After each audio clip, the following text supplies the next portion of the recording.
The third and final patriarch of our Jewish fathers was Jacob. And he was really an amazing blend of both Abraham and Isaac. He seemed to have the chutzpah when necessary.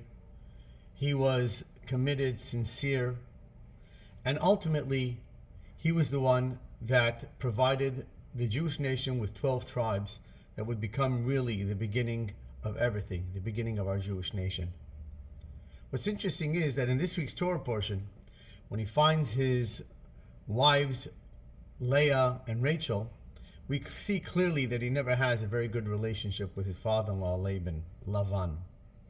In fact, from the get-go, Lavan is always trying to squeeze Jacob from everything that he can get, from every dollar, from every dime, every ounce of work and effort and strength.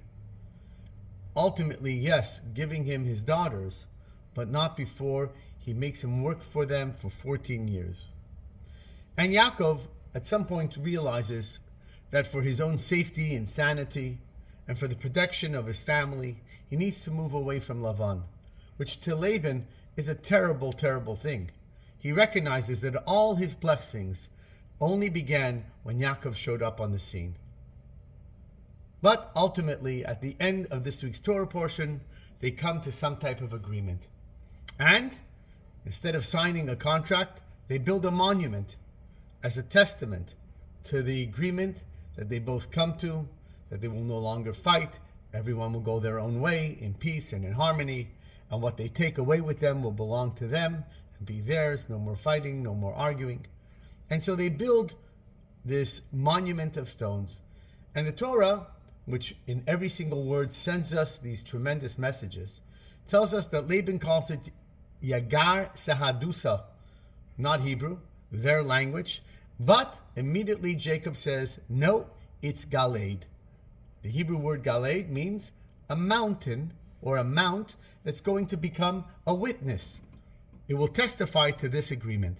He immediately, in one split second, was unwilling to agree to the name that Laban gave it and said, no, I'm going to change your name into its Hebrew vernacular. And why is this so important? Because we see from Yaakov that every single thing he had to fight for. And what was he fighting for?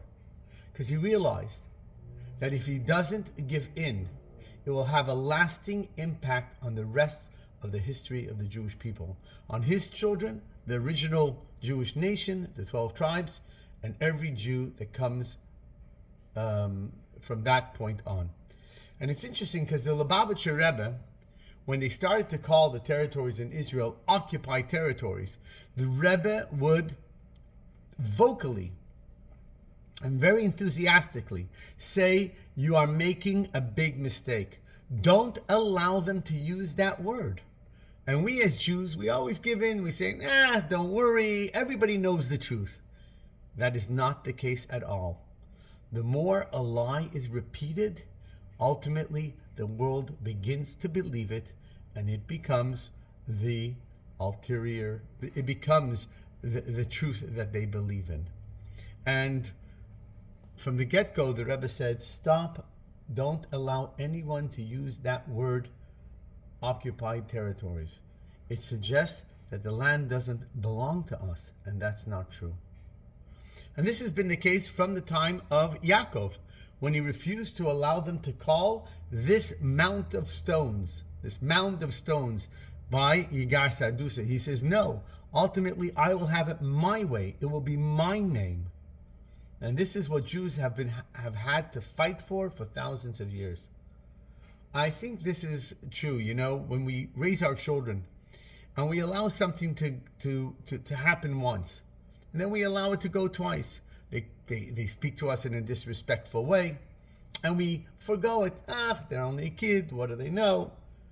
But all of a sudden the child thinks, okay, once was a mistake, but now I can say it again and again and again, and no one's stopping me.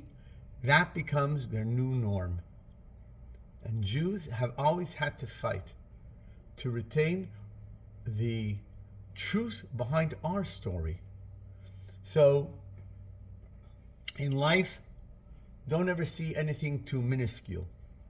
Always remind yourself that everything's going to be a fight and that ultimately it'll be worth it. So stop calling it occupied territories. Stop calling it somehow the West Bank. It's all Israel. Language is important. Let's start using the right one so that people start hearing the truth over and over again until it finally will become a reality.